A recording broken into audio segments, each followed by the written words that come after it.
Hi, I'm Milena. Welcome or welcome back to my channel and welcome to my February reading wrap up. As I do every year, I had way too high expectations of myself of how much I could read in a short month of February, meaning that I read most of Romola by George Eliot, but I still have a little under 100 pages left, which I'm hoping to finish today. Today is the last day of February, but I can kind of give you my thoughts of Romola so far.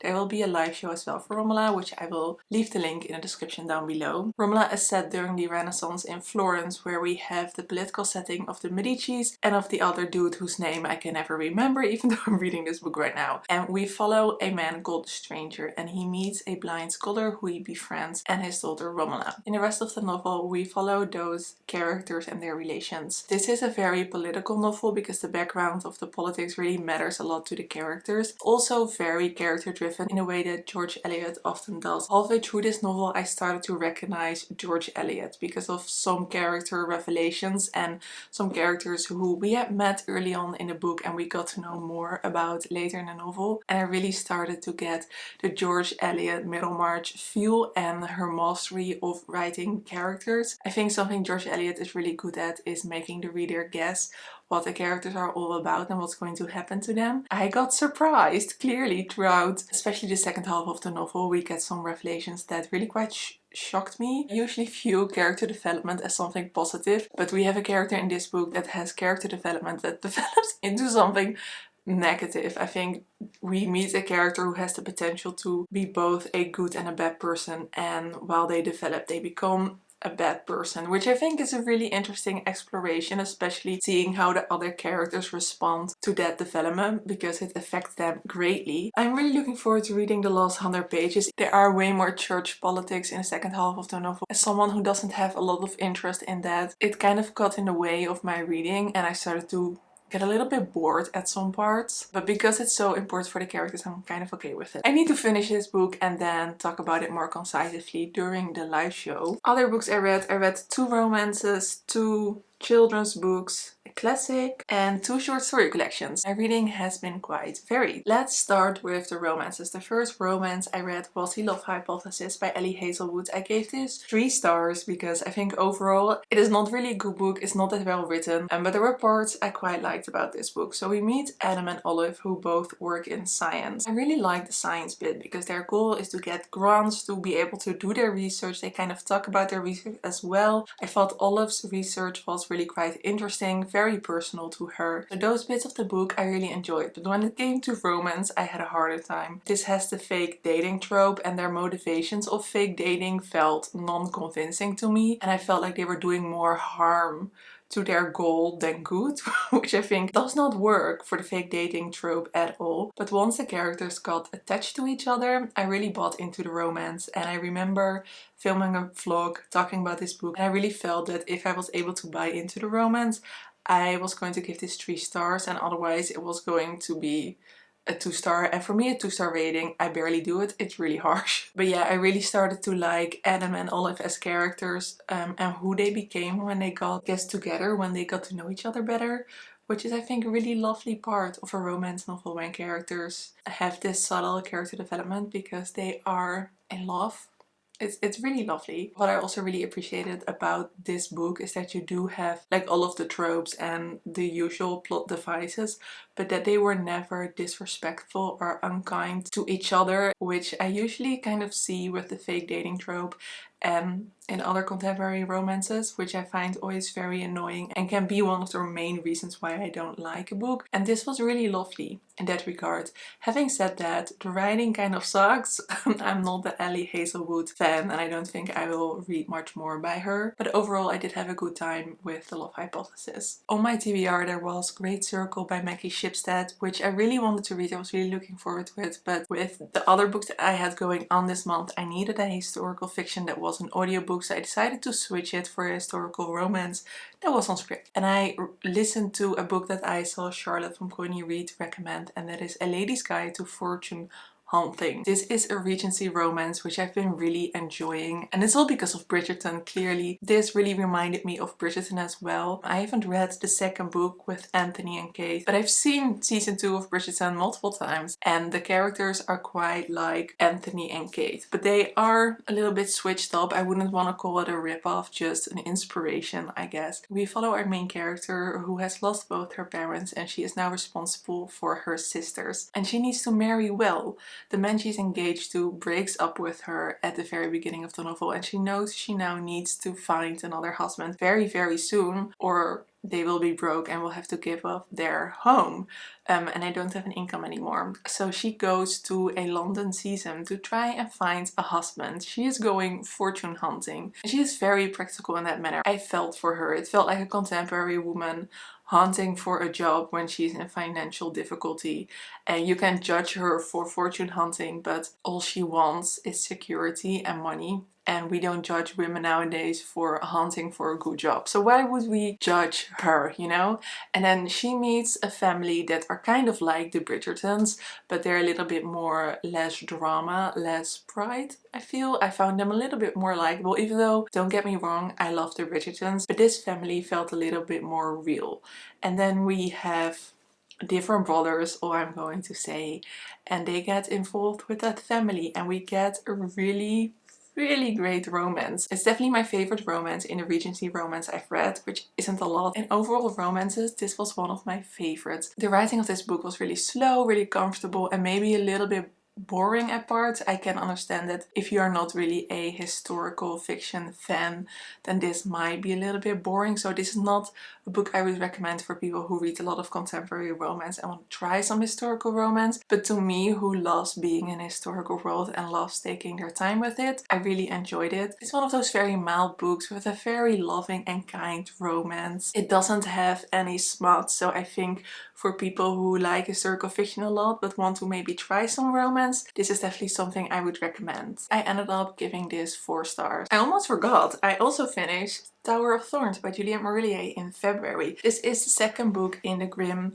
and Blackthorn trilogy. I really love Dreamer's Pool. That was a 5 star for me. This was a 4 star. I liked it because it still had that fairy tale feel, and we had some mystery in the book as well. It's really character based, and we get some beautiful insight into the characters. This book follows some new characters as well. I didn't really care about them. The mystery was fun and very fairy tale-esque, but I don't think it was as strong as it was in Dreamer's Pool. I really enjoyed the things that we got to know about our main characters more. We got a lot of insights into their past, which were very surprising to me. The plot twist and the revelations in this book got to me. I didn't expect them, I didn't guess them. I get some things in Dreamer's Pool, but in this book almost all things came as surprises to me, which was very enjoyable. The writing was again very slow, very character based. I think I gave this 4 stars. Dreamer's Pool I gave 5 stars, so I'm really curious to see where the third book will end up. I hope the rating won't go down. I'm rooting for another 5 star for the third book because I have heard that the third book and the first book are the best one in the series. But generally I think I'm a Juliette Marillier fan because she writes a lot about doing things for other people versus selfishness, which is interwoven into the main plot of this book, which I will not tell you because it's really fun to discover for yourself. All the fairy tale vibes I really love. It's not just vibes, but it's also, I think, the way that fairy tales talk about consequences to certain actions is a tool that Juliette Marillier uses as well, and it's really present in this book, and it felt like I was reading a fairy tale at parts. I read 2 kids books. I don't really want to call them middle grade because I'm not sure they are, but they are classic children's stories. One of my favorite classic children's story is Pippi Longstocking by Astrid Lindgren. This was translated from the Swedish and it has some really cute illustrations as well. I gave this 5 stars because it's just nostalgia and I couldn't rate it any other way. The writing is fine. It's kind of a collection of tales of Pippi Longstocking. I'm sure I don't need to explain to you who Pippi Longstocking is, but she's this girl with braids, and she is not an orphan because her father is a pirate who is still on the siege. She used to be as well, and she has some I don't think it is described as magical powers, but it's basically it, because she is extremely strong, stronger than any adult could be. My favorite parts are where she lifts her horse. I don't think it's in the book, but it's in the films. The author really plays with things that we find normal and with the girl not understanding them. So she goes to school for a day and she doesn't understand why the teacher is asking her questions when she knows the answer herself. And there are constantly hilarious things in this of a girl just not understanding society, and it's adorable. She is so weird, she is so fun and quirky,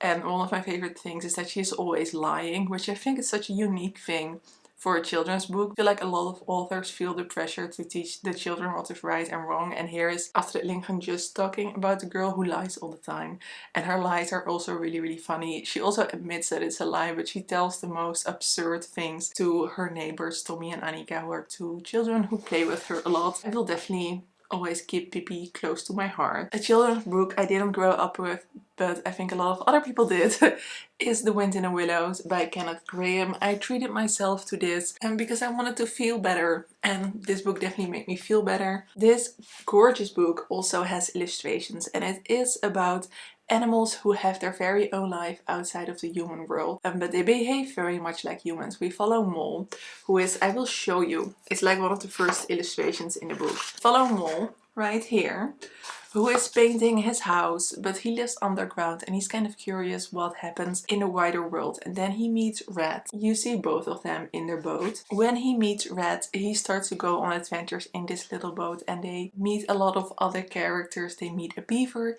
they meet Toad, who is, I think, iconic. He owns this manor, and it's just hilarious because at some point people are like, he should not be rich. You have this big socialist storyline in the book as well, and Toad just tries a lot of different hobbies or passions, I would want to say, and he starts driving a car and he is incredibly bad at it, and he ends up in prison because of it. It's just animals in their own little world, and it's so adorable, but it's also really funny. I think I really would have liked this as a kid as well. Maybe my parents did read it to me and I just don't remember, but it's like an iconic British children's book, so the chances are very high of me having read this earlier, but I would recommend this. This is really cute and it was absolutely worth my time. Like I said, I read two short story collections, the first one being one that I had highly anticipated, and that is 5 Tuesdays in Winter by Lily King. This is a collection of short stories set between the 1950s and now. They are very character based, and every short story is basically about getting to know a character and how they perceive things around them. The plot, I think, is always less important in these short stories than how the character experiences things. We have some very clear themes that I think is kind of what Lily King writes about. It's very much about memories, about family, about romance, and a very common theme in these short stories is as well different kind of sexual experiences, whether that was a first experience or a traumatic experience or a very beautiful experience. I think my favorite short story within that is about a single father who is a bookseller and who falls in love with one of his employees. It's a very short, beautiful love story that just gave me all the feels. That is, I think, one of the sweetest short stories, but there are a few that are quite hard to read. Example of that is a grandfather who is in his 90s who visits his granddaughter who is in their 20s, who is in a coma, and he tries to comprehend what is happening because it is very strange to him that such a young person would have this happen to them, and he tries to reflect on how he was as a young person, and he is actually quite hard on her, like, come on, just wake up, stop making a scene, and then he develops with his emotions towards the situation that is happening. Those two were definitely my favorites and the ones that I remember most. I think some I kind of forgot right away. I didn't really love the first short story. Overall, as a collection, I would recommend reading this because it has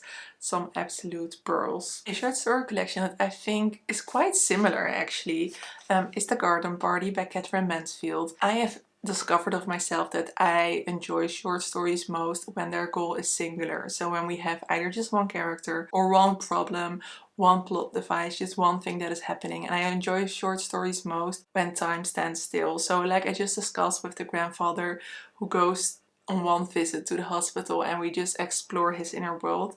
those things I like best. I don't really like it in a short story when we have a lot of different characters who do a lot of different things, which is telling, I think, for the short stories that I enjoy most in this collection, because this collection has quite a lot of stories. It is almost 200 pages long. The short stories are all really short. I think Catherine Mansfield is an amazing writer. This was the first time I really sat down and read multiple things by her. I think The Garden Party, so the title story, is definitely the best in this collection. It's about a girl named Meg, and her mother tells her that it's her turn to just organize and host her whole garden party. But then a character from a lower class gets injured, or I think they die, and then Meg wonders whether or not it's appropriate for her to go on with her garden party. So we have this one question, and Meg is exploring the answer to that question as she tries to figure out what to do. Through her, Catherine Mansfield asks different questions on what is right and wrong within class.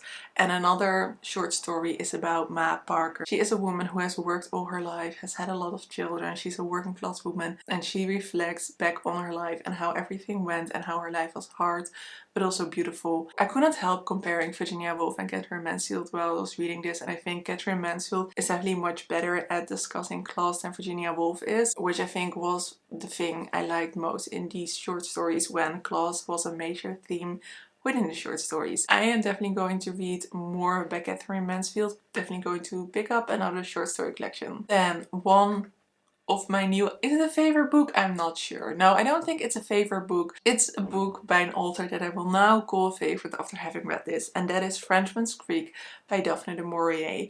I have been reading more books or historical fictions that are set earlier in time. Usually I go for Victorian or sometimes like myth. The setup of this book is just fascinating. I think in all Daphne du Maurier's books, the characters are traveling early on.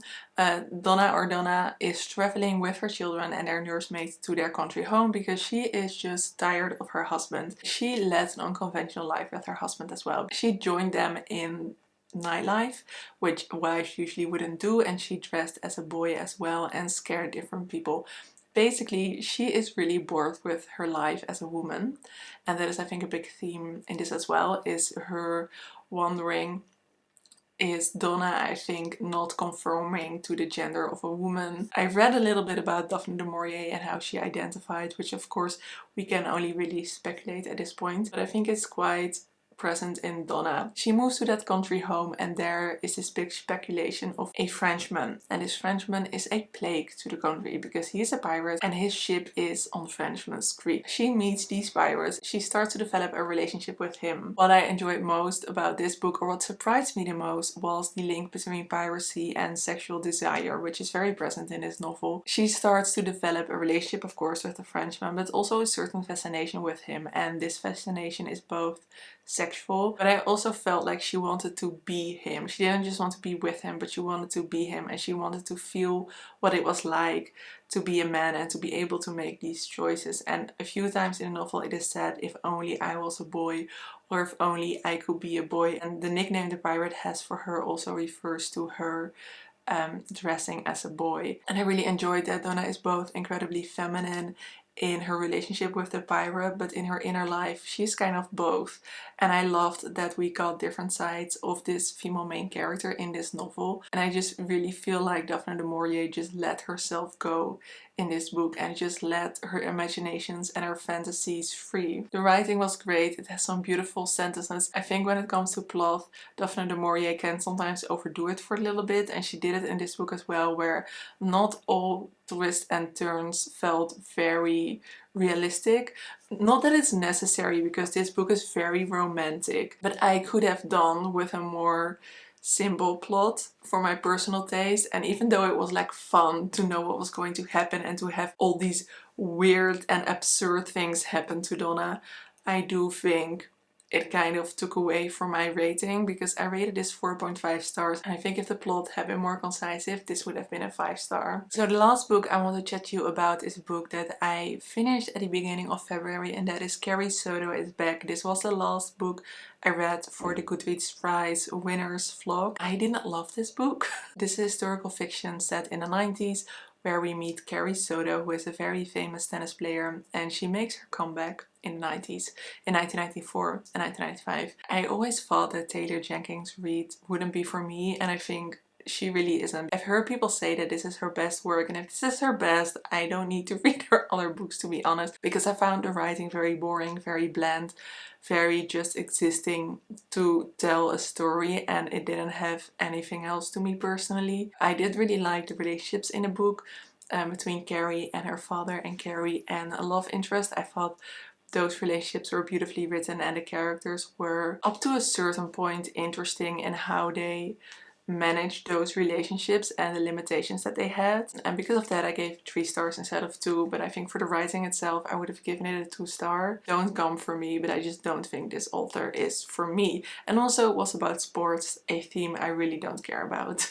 So those were the books I read in February. The books I feel most passionate about I still have to finish. I will talk to you about those books in my March wrap up, which I have a feeling is going to be way more extensive than this. Overall, I don't think February was a great reading month for me. I read some books that I liked, that I enjoyed, but I don't think I have found any all-time favorites or books that really are the kind of books that you think about later on. I just had fun. It was fine. But let's hope for a more explosive reading month next month. Thank you so much for watching this video, and I hope that you have a lovely, lovely day or evening, and I hope to see you in another video. Doei!